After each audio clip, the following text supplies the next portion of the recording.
friends, this is Lolli Leeson. Welcome back to Lolli's Kitchen, and this is episode 2, and episode 1 was zucchini hash with 4 ingredients, and this is going to be pasta again with only 4 ingredients. And I did pasta classes growing up with my kids, and I did it with them, I did it with their friends, and it was just so much fun for all ages. So if you have a pasta machine at home, start in the kitchen with your kids making pasta, and it'll give them years of joy. I have, if you're local, I have 2 pasta machines. I will happily lend them out. So let's roll up our sleeves and keep calm and cook on. Okay, so what I have here is I have 2 cups of flour, and I usually do about 3 cups of flour, and I can always add more. So I'm just going to show you how to really dig in here and measure this flour out. You always want to measure just like that so that you get an even measure. So I've got 3 cups of flour in my bowl, and then what I'm going to do is I'm just going to make a hole in the middle like this. This is always the fun part. And then the kids love to take turns doing the eggs. So I'm going to crack 4 eggs. I've got my handy little thing there. 2,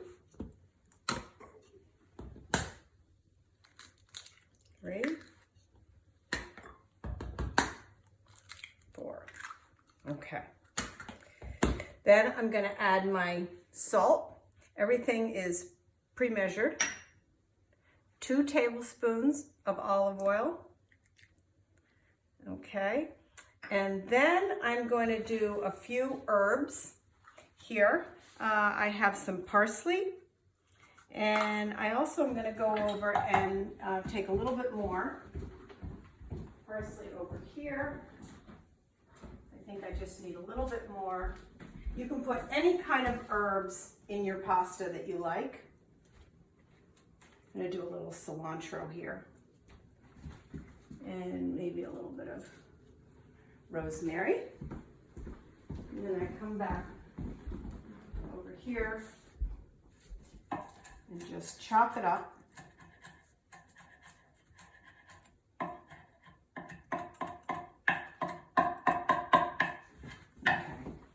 Put that in there. Now what I'm going to do is I'm going to slowly start incorporating these eggs. I've got my little whisk here. Just going to whisk this. And I'm going to slowly start incorporating the flour into the eggs. And this way I don't get too much flour. It's always better to have less flour than too much, because you can put more liquid in, but you can't take the liquid out. So this is when I'm going to start to get my fingers in it a little bit. See how I'm just incorporating this and all the flour is starting to gel in here.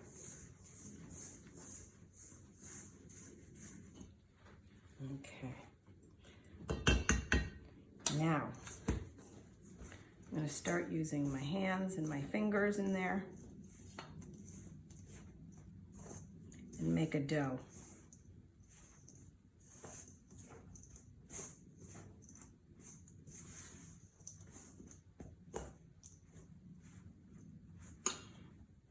And then what you're going to do is you're going to start to knead it a little bit.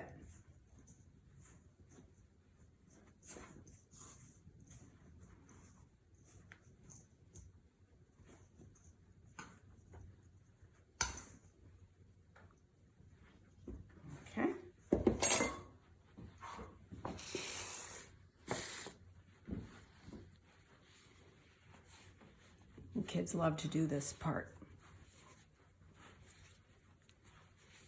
And then as you're kneading this, you can just start adding in more of the flour.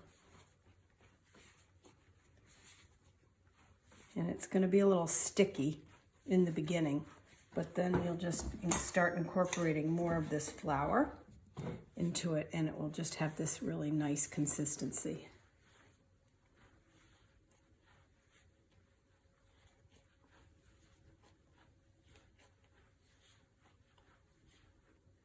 There we go. Starting to feel nice and soft.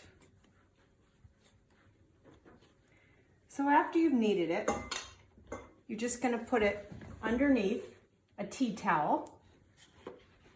And then I've done one already so that you can see how this looks. And then you just let it rest for about 10 minutes under a soft, kind of damp tea towel. And then you're going to come over here to our pasta roller. And then you want to start your roller on level number 1. And this is great if you get 2 people to do this, to start rolling this together. And then you'll see it starts to come out the other side. And look at those nice herbs in there. And then you'll cut it. And you may have to add a little bit of flour, a little dusting of flour, just to keep it from sticking. You can see this is a little bit of a messy project, but it's fun. Then you take toggle this and take it to number 2. So the pasta is just getting thinner and thinner with each changing of the toggle. So that's 2. Then we're going to go to number 3. And it's amazing once you get this going with a group of people, how much pasta you can make. And you know, dried pasta takes longer to cook than fresh pasta. When it's fresh, you just get the water boiling, add a little bit of salt, about a teaspoon of salt, and the pasta, believe it or not, cooks in about 1 minute to 1.5 minutes. So with dried pasta, as we know, it takes about 8 to 10 minutes. And this is much faster. And it just has the most wonderful taste to it. You know, it's a very different consistency than regular dried pasta. So even though this seems like a lot of work, it's fun, and the end product of what you get is absolutely delicious, and it tastes so much better than even I think, the fresh pasta that you can buy in the market. Okay, so I'm going to take this one more. I'm going to take this to number 6. And I'm going to put this, let's see, I'll put this one through here. Squeaks a little. I think I need some oil. Okay. There. I've got one more here. Okay, so now I've got this nice piece, and you could cook this and make lasagna out of it. But today, what I'm going to do is we're going to make fettuccine. So I've just moved this. Whoopsie, come on. See if I can get you fed in there. There you go. Sometimes it's a little tricky. And there, voila. It cuts it right there. And then what I do just to dry it, you could do this 2 ways. I sometimes just like to put it over a stick because it really dries quickly that way. If you don't want to do that, you can get a cookie pan and just put a little bit of, dusting flour in the cookie pan, and not to crowd the noodles, and then just mix them, sort of gently lay the noodles in the cookie tin, and they'll, if you wait about 45 minutes, they'll dry that way too.